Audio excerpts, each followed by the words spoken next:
Shalom, muita paz, muita luz, a luz da verdade do real Messias Emmanuel Abedrushim.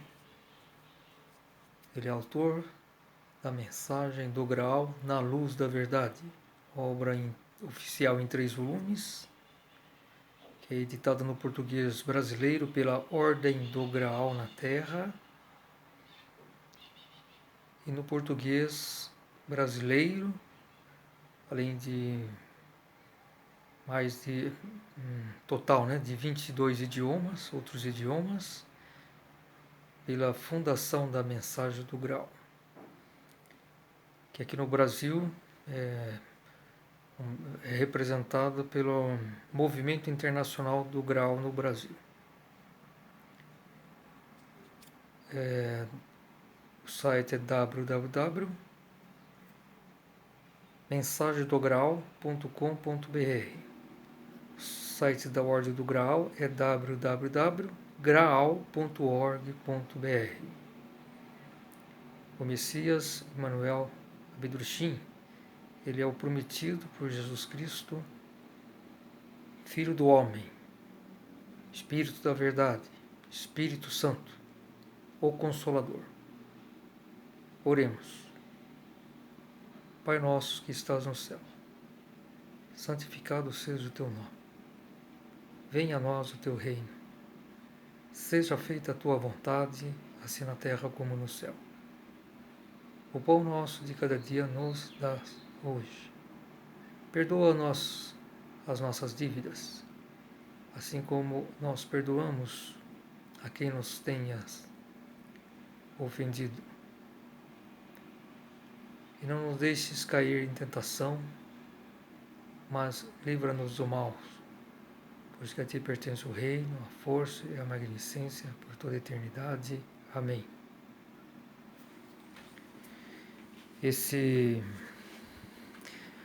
O Pai Nosso, ele é explicado pelo Messias Abedrushim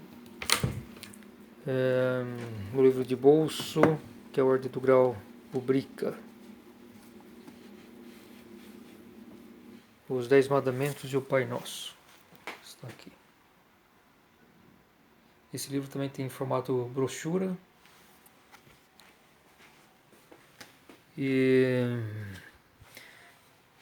editado pela Ordem os dois sons são publicados pela Ordem do Graal na Terra. www.graal.org.br e também pelo Movimento Internacional do Graal do Brasil. www.mensagemdograal.com.br. O livro da Fundação da Mensagem do Graal, aqui do Movimento Internacional do Graal no Brasil, está aqui. Os 10 Mandamentos de Deus e o Pai Nosso. Eu coloquei em cima Deus, ou Deus Pai, porque essa é uma obra pessoal de Deus. Pode-se considerar que é o novo Evangelho de Jesus Cristo.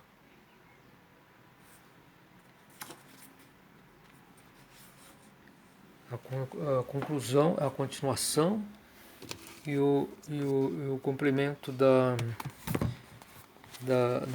mensagem, da doutrina de Cristo. Esse daqui é o formato brochura, publicado pela Ordem do Graal na Terra.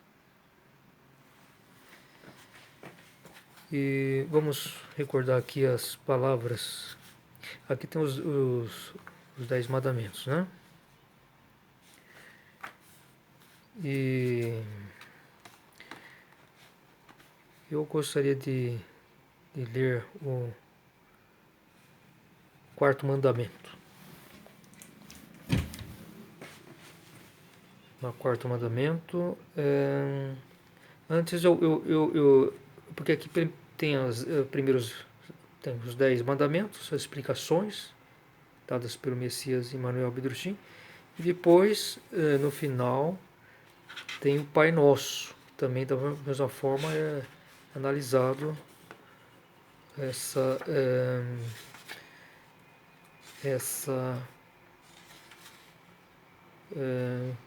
vamos dizer assim, abençoada oração que Jesus nos deu, o Filho de Deus, né? Porque ela resume tudo, né? Que o ser humano precisa para cumprir seu dever, enfim, um ser humano do agrado de Deus, né? Para que ele possa conquistar sua autoconsciência e retornar ao paraíso eterno. Porque se não houver isso, o nosso caminho é a perdição, é a desintegração do nosso eu pessoal, né? Do nosso espírito. E a nossa, vamos supor, aquela partícula, aquela centelha espiritual inconsciente, que de onde nós nos originamos, né? Uma faísca, vamos dizer assim, né? De substância presente, né? Uma substância energética presente no reino espiritual ou paraíso.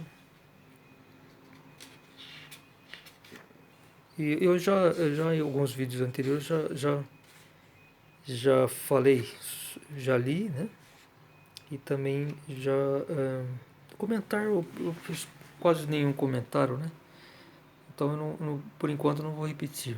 Eu penso, talvez mais para frente, também ler essas explicações e fazer algumas reflexões também, né?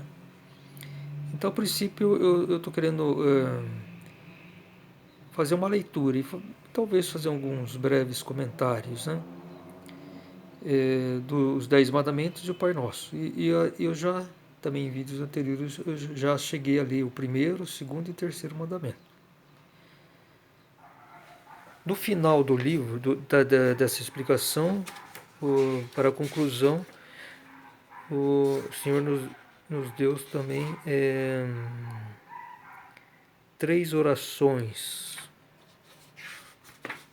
para amanhã, orações simples, né? Quando a gente acorda, nas refeições, ou na principal da refeição, né, do dia, o almoço, então se no almoço não for possível, na ceia, né, fazer uma oração. Eu tô vendo aqui, interessante que nesse livro que é publicado pelo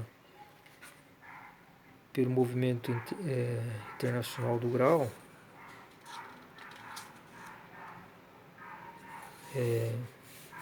da editora da Stiftung Grauswirtschaft, Stuttgart, né, Alemanha, impresso na Alemanha, né?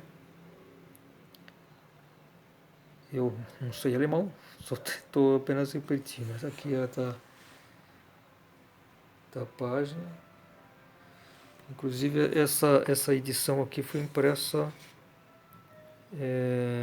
em 1972.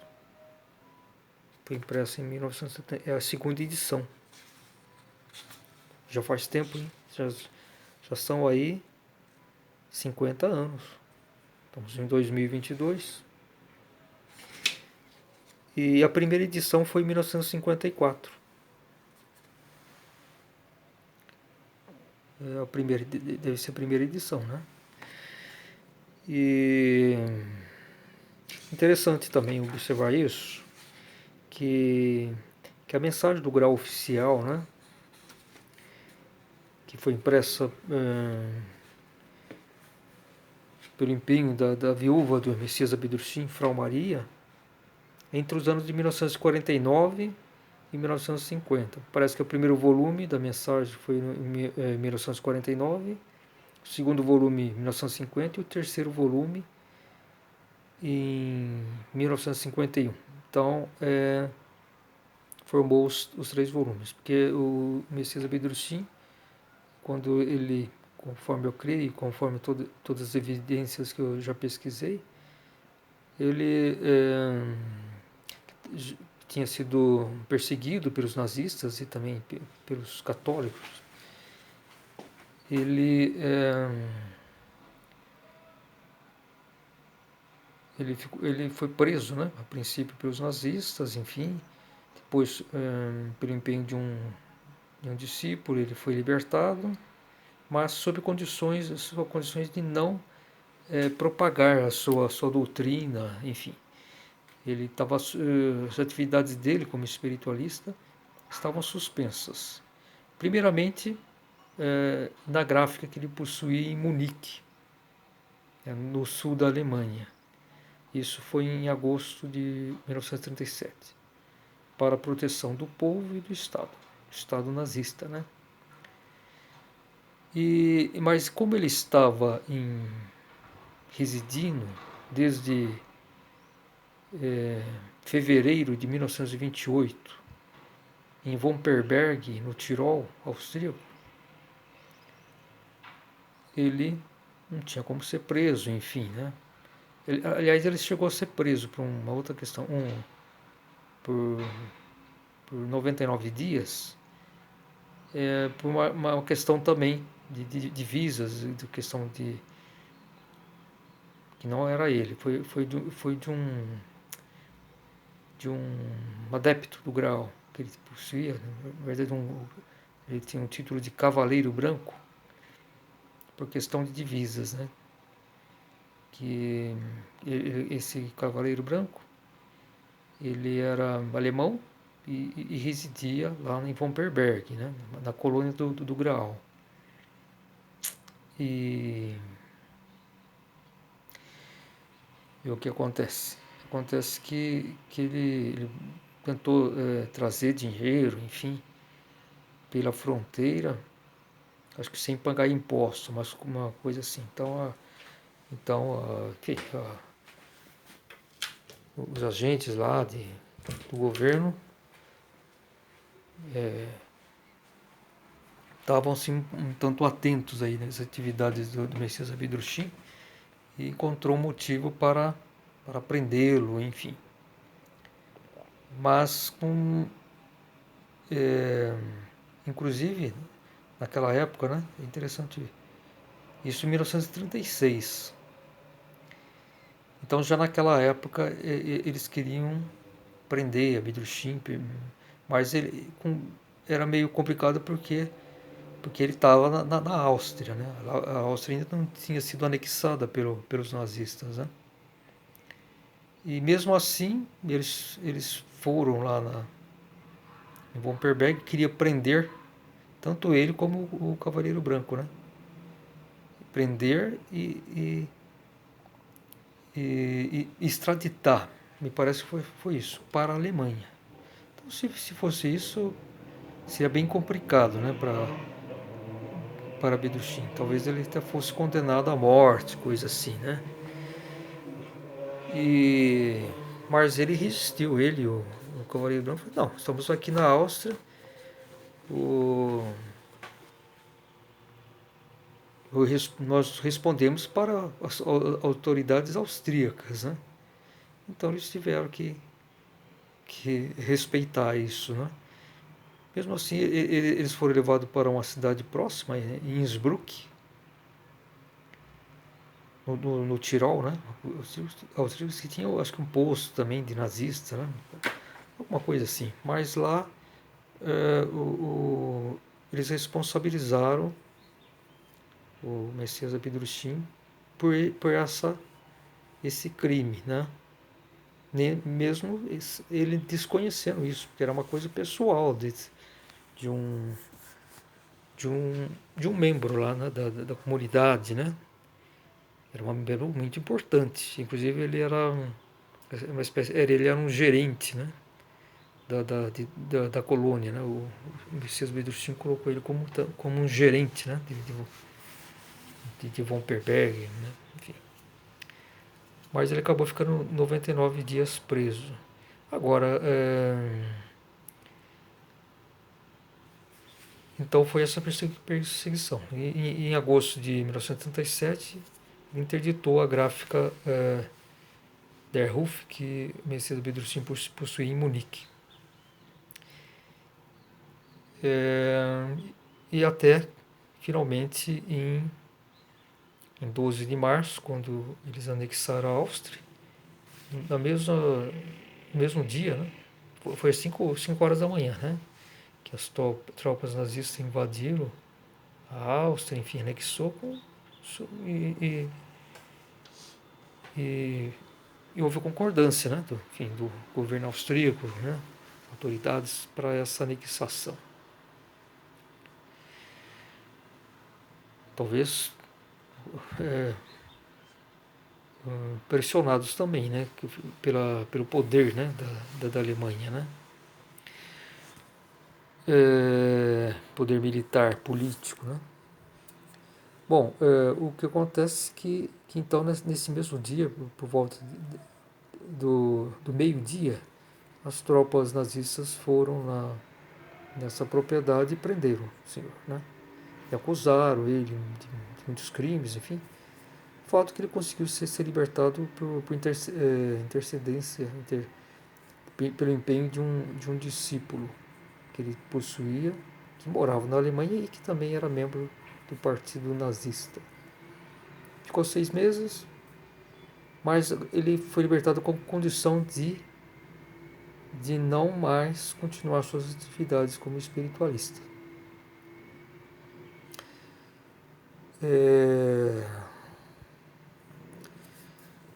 Depois ele ficou 6 meses na propriedade desse discípulo. Depois ele se mudou para Kipsdorf, uma cidade que fica a sudeste, uns 50 quilômetros mais ou menos, ao sudeste de Dresden. Bem próximo, talvez uns 20 quilômetros da fronteira com a República Tcheca, na época de Checoslováquia. Bom, e nesse período que ele ficou uns quase 3 anos, final de março de 1939 até a sua morte, em 6 de dezembro de 1941, durante pelo menos uns 2 anos ele ficou revisando a sua mensagem do Graal, né? Porque houve a necessidade, né? De dar uma nova forma para ela continuar sendo uma tábua de salvação para a humanidade, para aqueles que quisessem.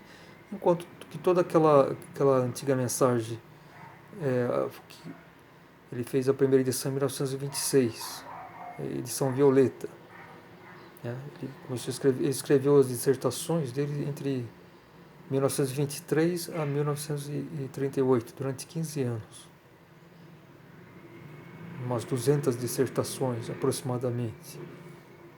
Então, aquelas obras, a primeira edição foi em 1926, edição violeta.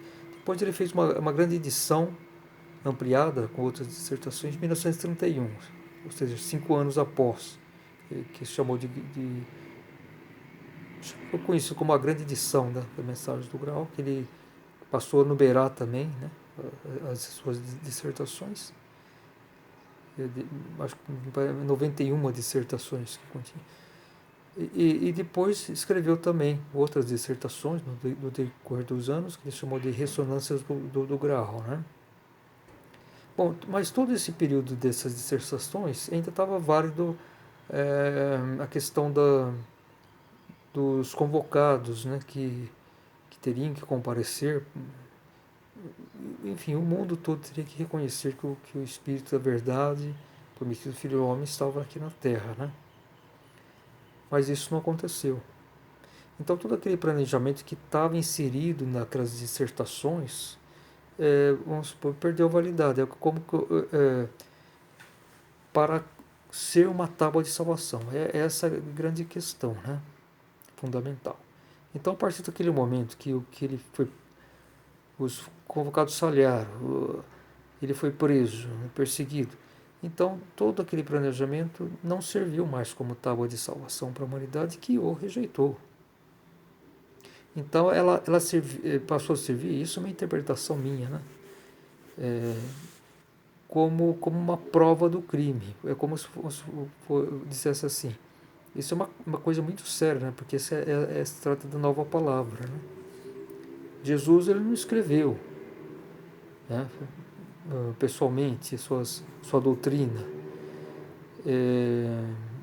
Por isso também houve muitas distorções, pela própria interpretação mesmo com boa vontade dos discípulos, né? mas a sua palavra era o seu corpo, vamos dizer assim. Ele foi assassinado, né?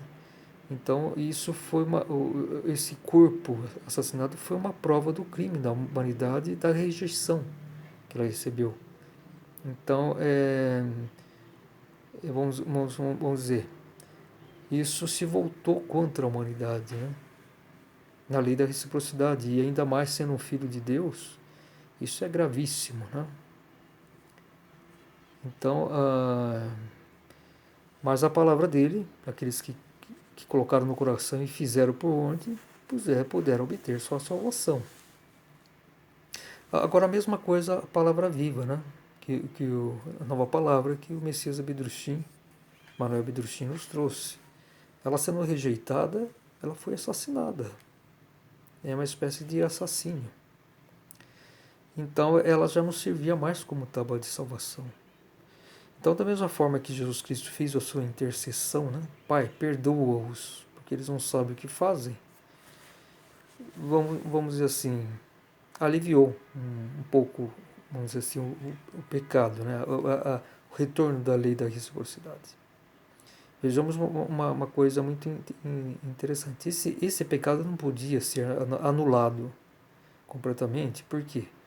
Porque a humanidade não reconheceu, enfim, os fariseus, enfim, os romanos não o reconheceram e acabaram ocasionando a sua morte. E então esse tremendo karma só poderia ser anulado, vamos dizer assim, se ainda em vida, né, vamos supor, né, quando Pilatos estava julgando, né, Jesus,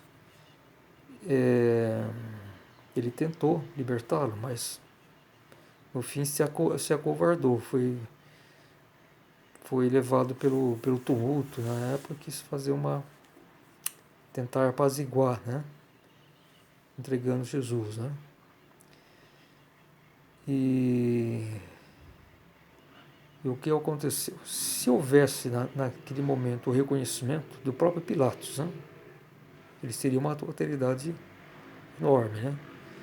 E já salvaria a vida de Cristo, ele continuaria, né? Doutrinando, né? E até protegesse, né? Jesus. Não sei se os fariseus as autoridades judaicas, enfim, iriam reconhecer Cristo. Esse seria um passo.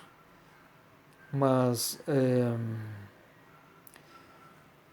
isso seria um caminho para que a humanidade não acumulasse aquele karma, né? Aquele retorno kármico muito grande, muito violento. Agora, depois que ele morreu, isso não foi possível. Esse perdão, né? Esse perdão para a humanidade. É que nem quando alguma pessoa comete um crime ou uma ofensa. A gente tem que, se a gente perdoar de coração essa pessoa, ela fica aliviada, tem um certo alívio. Mas mesmo que ela não venha te pedir perdão. Agora o perdão pode ser completo, né, se ela pedir perdão. Ela reconhecer o erro e pedir perdão. Né? Então, naturalmente, a pessoa tem que conceder o perdão. Mesmo que isso não venha a restabelecer uma antiga relação. Houve um acontecimento que feriu a pessoa, enfim, mas ela perdoou de coração, se a pessoa pedir. Fica anulado o acontecimento. Porque a pessoa segue sua vida dela e também a pessoa que foi a vítima também se sente aliviada, né? Ela fica também livre desse elo, né, que formou. Agora, Se a pessoa não pede perdão, mas a pessoa perdoa a pessoa, mesmo que ela nem fique sabendo, né? Mas a pessoa não pede perdão, ou então fica achando que ela tinha razão, enfim, ou achando que ela não cometeu um erro ou um pecado em relação a outra pessoa, a lei da reciprocidade vai agir contra ela. Vai, em certa medida, aliviar, porque a outra pessoa já não perdoou. Mas a pessoa vai ser atingida pela lei da reciprocidade. Né? Por isso, o mais importante aí, quando se comete o erro, é pedir perdão à pessoa que foi ofendida, ferida. Se a pessoa quiser perdoar, é um assunto dela, né? Uma questão dela. Mas o importante é que cada qual tem que fazer a sua parte. Agora, no caso de Jesus, o corpo dele estava morto, né? Ele morreu. Mas ele, antes da morte, ele fez esse benefício para a humanidade. Ele cortou aquela. Não digo que Jesus, ele sendo filho de Deus, ele não podia guardar mágoas, ressentimentos, porque ele é Deus, enfim. Ele não tem como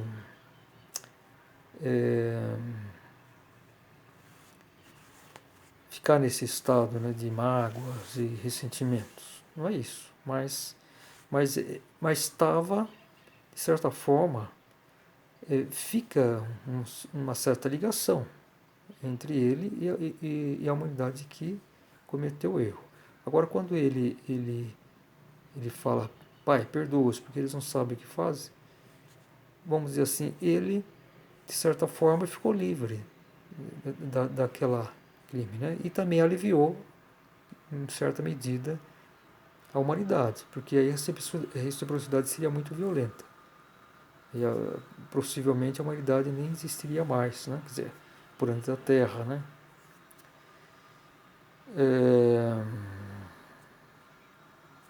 Agora, a outra parte, né, que nem reconheceu o erro, né, e nem pediu perdão, ela vai ter reciprocidade, principalmente aquelas pessoas que ocasionaram a morte dele e o karma coletivo da humanidade, de toda a nossa espécie humana, porque foi a nossa espécie humana que cometeu isso. Todo ser humano tem uma participação nessa culpa, por ser a nossa espécie que cometeu. Não foi, por exemplo, os animais que cometeram.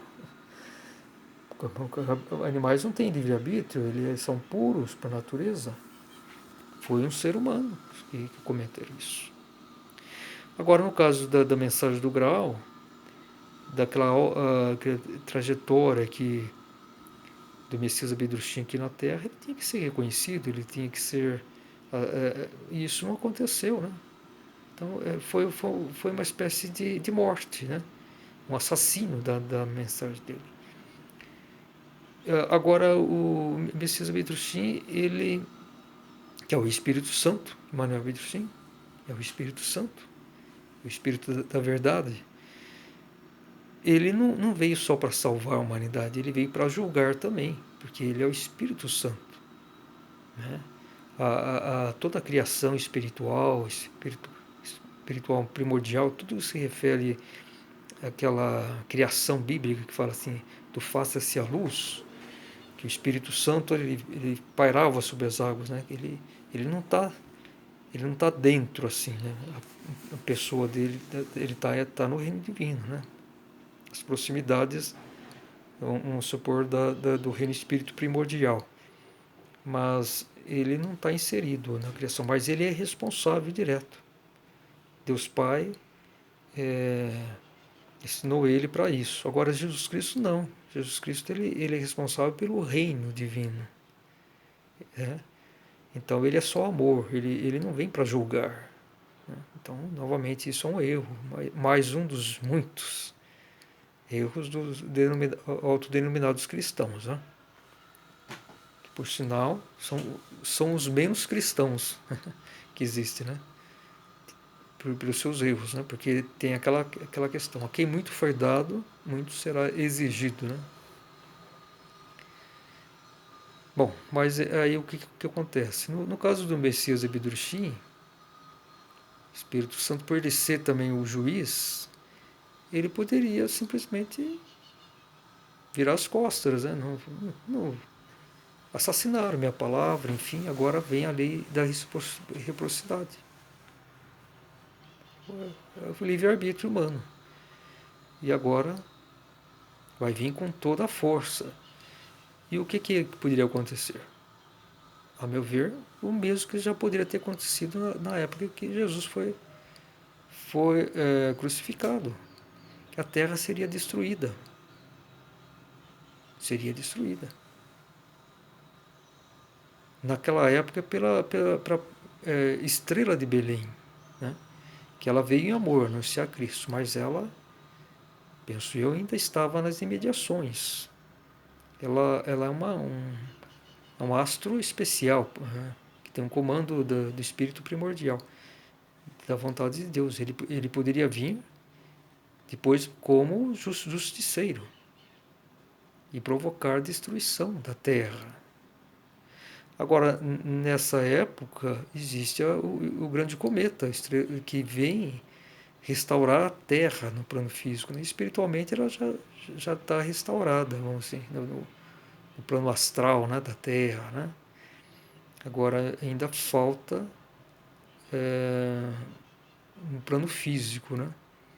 Então, ele viria, a missão dele é restaurar, através também de grandes catástrofes e separar o joio do trigo, né? Em consonância com a nova palavra. Agora, então, ele viria é, destruir a terra. Né? Então, daí houve essa questão do amor que ascendeu no Espírito Santo, ou seja, Emmanuel Abidrushim. Qual foi a forma dele interceder como Jesus na cruz? Pai, perdoa-os. Através da reformulação da sua mensagem para 3 volumes que continuasse sendo uma tábua de salvação para a humanidade. Então é essa a questão. Vou continuar no próximo vídeo em sequência. Shalom, muita paz, muita luz.